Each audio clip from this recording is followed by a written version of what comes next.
23 लाख आंगनबाड़ी सेविका और सहायिकाओं को मिल सकती है खुशखबरी। जुलाई में पेश होने वाले बजट में निर्णय हो सकता है, जो कि आंगनबाड़ी सेविका एवं सहायिकाओं के लिए बड़ी खबर निकल के आ रही है, जिसमें कहा जा रहा है कि वित्त मंत्री के साथ बजट की बैठक होने वाली है, जिसमें बात रखी गई है कि जुलाई में आंगनबाड़ी सेविका सहायिका आशा कर्मियों के लिए व्हाट्सएप ग्रुप में एक मैसेज बहुत चर्चा में है। आइए देखते हैं कि वह मैसेज क्या है।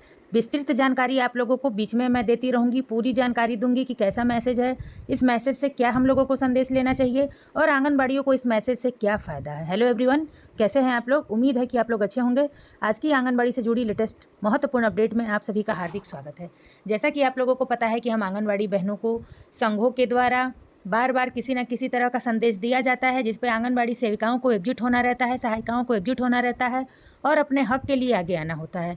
उसी प्रकार का एक और संदेश दिया जा रहा है। आइए देखते हैं कि यह संघों द्वारा दिया गया कोई संदेश है या प्रधानमंत्री मोदी द्वारा दिया गया कोई संदेश है या हमारे महिला एवं बाल विकास मंत्री अन्नपूर्णा देवी द्वारा दिया गया कोई महत्वपूर्ण संदेश है। सबसे पहले हम लोग देखते हैं कि इसमें कहा क्या जा रहा है। केंद्र में जगी आस, आशा व आंगनबाड़ी कार्यकर्ता हो सकते हैं नियमित। ठीक है, केंद्र की मोदी सरकार के तीसरे कार्यकाल में आम जन को बड़ी राहत देने की योजना पर चिंतन मनन किया जा रहा है। खासकर दिहाड़ी मजदूरों के जीवन स्तर को ऊंचा उठाने, उन्हें आर्थिक रूप से मजबूत करने के लिए योजना बनाई जा रही है। इसको लेकर के बजट से पहले बैठक में वित्त मंत्री निर्मला सीतारमण के सामने बात रखी गई है। बैठक में मजदूरों का न्यूनतम वेतन बढ़ाने का विचार मंथन किया गया है। बढ़ती, ध्यान दीजिए इसमें कि क्या कुछ कहा जा रहा है, इस बातों को आप लोगों को बहुत बारीकी से समझना होगा। बढ़ती महंगाई और जीवन यापन की लागत को देखते हुए केंद्र सरकार ने खासकर मजदूरों पर ध्यान केंद्रित किया है। ध्यान रहे, हम लोगों को भी सरकार एक मजदूर के रूप में ही देखती है।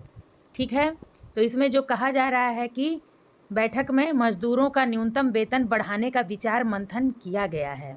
ठीक, आप मेरी बात बस ध्यान से समझते जाइए। ठीक है, तो बैठक में मजदूरों का न्यूनतम वेतन बढ़ाने का विचार मंथन किया गया है। बढ़ती महंगाई और जीवन यापन करने की लागत को देखते हुए केंद्र सरकार ने खासकर मजदूरों पर ध्यान केंद्रित किया है। बैठक में मनरेगा के तहत काम का समय दुगना करने की मांग रखी गई है। माना जा रहा है कि इस पर जुलाई में पेश होने वाला बजट में निर्णय हो सकता है।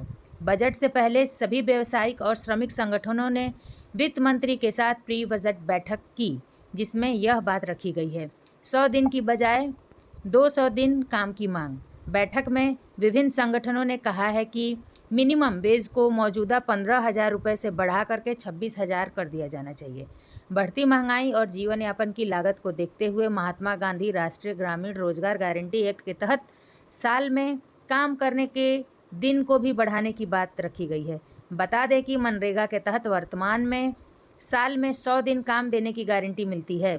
इसे बढ़ाकर 200 दिन करने की मांग की गई है ताकि मजदूरों की आर्थिक स्थिति मजबूत हो सके।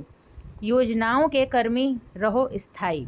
संगठनों ने कई योजनाओं के कर्मियों को स्थायी करने की मांग की है, जिसमें आंगनबाड़ी कार्यकर्ता, आशा कार्यकर्ती, पैरा टीचर्स भी शामिल हैं। इन कर्मियों को स्थायी करने के साथ साथ पेंशन देने का भी प्रावधान किया गया है। इसके अलावा केंद्र की ओर से चलाई जा रही योजनाओं की फीडिंग बढ़ाने की भी मांग की गई है। सभी फसलों एवं एमएसपी लागू हो। इस दौरान संगठनों ने देश के किसानों को आर्थिक रूप से सक्षम बनाने के लिए सभी फसलों पर एमएसपी लागू करने और डॉक्टर एमएस स्वामीनाथन आयोग की सिफारिशों को लागू करने की मांग की है।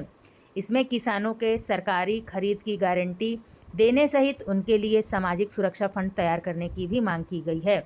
मैं आप लोगों को बताऊं कि यह जो लेख है, जो प्रदेश सलाहकार प्रवक्ता बिहार राज्य आंगनबाड़ी कर्मचारी संघ के हैं राम सागर शाह, उनके द्वारा आंगनबाड़ी सेविकाओं को उनके जो मन में चल रही है उथल पुथल, उसके जो है बेचैनी को शांत करने हेतु आंगनबाड़ी सेविकाओं के मार्गदर्शन हेतु यह संदेश भेजा गया है, जिससे आंगनबाड़ी सेविका बहनों अपनी आस को छोड़े नहीं, क्योंकि आस को जगाए रखना ही जीवन है।